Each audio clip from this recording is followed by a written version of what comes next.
तो नमस्कार दोस्तों, सबसे पहले बात कर लेते हैं सबकी चहेती मैगी नूडल्स के बारे में। वैसे तो आप लोगों को पता ही होगा कि मैगी नूडल्स खाने से हमारे शरीर को नुकसान पहुंचता है, जो नूडल्स बनाने में उपयोग में आने वाले मैदे के आटे से होता है, क्योंकि वो हमारे शरीर में सही से पच नहीं पाता। इसी वजह से हमारे शरीर में बीमारियां पैदा होती है। इसी के रिलेटेड बदमाश आइकन अपनी वीडियो में बताया कि किस प्रकार से मैगी हमारे शरीर को नुकसान पहुंचाती है। उनकी वीडियो का छोटा सा क्लिप मैं आप लोगों को दिखा देता हूँ। अगर आप लोग पूरी वीडियो देखना चाहते हो तो लिंक इन द डिस्क्रिप्शन।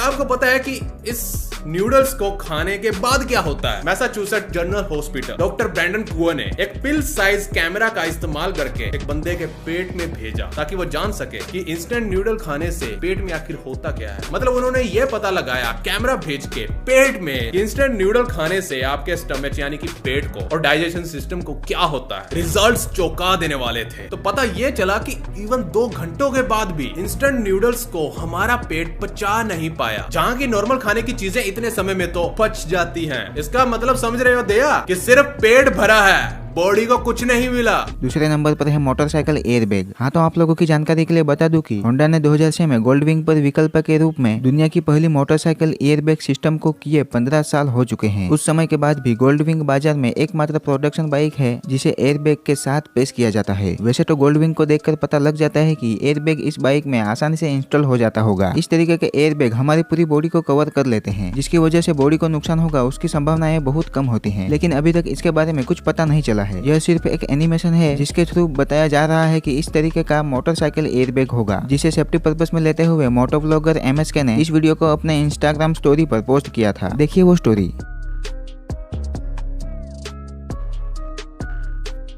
इसके रिलेटेड कुछ और इन्फॉर्मेशन मिलती है तो आप लोगों को मैं बता दूंगा। तीसरे नंबर पर बात कर लेते हैं हबल टेलीस्कोप के बारे में। हबल टेलीस्कोप को अंतरिक्ष की आंख कहा जाता है, क्योंकि वह पूरी पृथ्वी की निगरानी रखता है। अंतरिक्ष में धरती की आंख कहा जाने वाला हबल टेलीस्कोप एक बार फिर से रहस्यमयी बीमारी यानी कि कुछ तकनीकी खामी की वजह से ऑफलाइन हो गया है और पिछले एक हफ्ते से सुरक्षित मोड पर है। हबल टेलीस्कोप में दिक्कतें आने के बाद उसके उपकरणों को बंद कर दिया गया है। नासा वाले उसकी दिक्कतों को समझने की कोशिश कर रहे हैं ताकि दिक्कतों की वजह को समझा जा सके और उसे ठीक किया जा सके, लेकिन अभी तक नासा के हाथ में कोई सफलता नहीं लगी है। नासा के एक साइंटिस्ट ने इनसाइडर से बातचीत में कहा कि जांच अभी तक शुरुआती समय पर है, इसीलिए अभी यह बताना मुश्किल है कि खराबी की वजह क्या है। इस साल ऐसा पहली बार नहीं हुआ है कि टेलीस्कोप ने काम करना बंद कर दिया हो। इसी साल 14 जून को इसमें खराबी आने के बाद इसे 5 सप्ताह के लिए सेफ मोड पर डाल दिया गया था। इसके बाद नासा के इंजीनियरों ने कई मशक्कत की और फिर से हबल टेलीस्कोप ने काम करना शुरू कर दिया था। अब 4 महीने बाद एक बार फिर से हबल टेलीस्कोप ने काम करना बंद कर दिया है। दोस्तों, आप लोगों की जानकारी के लिए बता दूं कि 30 सालों से अंतरिक्ष में रहकर हबल टेलीस्कोप ने अनगिनत खोजें की हैं। हबल टेलीस्कोप का पूरा सिस्टम 2009 में अंतिम बार बदला गया था। इसी के रिलेटेड सरप्राइज न्यूज यह है कि हबल टेलीस्कोप की मरम्मत करते करते वैज्ञानिक थक गए हैं। हाँ, तो नासा अब हबल टेलीस्कोप की जगह पर $10 अरब का जेम्स वेब टेलीस्कोप लॉन्च करने जा रहा है। आप लोग हबल टेलीस्कोप के बारे में कुछ और जानना चाहते हो तो आर्टिकल्स के लिंक डिस्क्रिप्शन में मिल जाएंगे, आप लोग जाके पढ़ सकते हो। तो साइंटेक बॉय के इस एपिसोड में आप लोगों को कुछ ना कुछ तो अच्छा जानने को मिला होगा। अगर जानने को मिला होगा तो जरूर उसे लाइक कर देना। तो फिर नेक्स्ट वीडियो में मिलते हैं। ओके,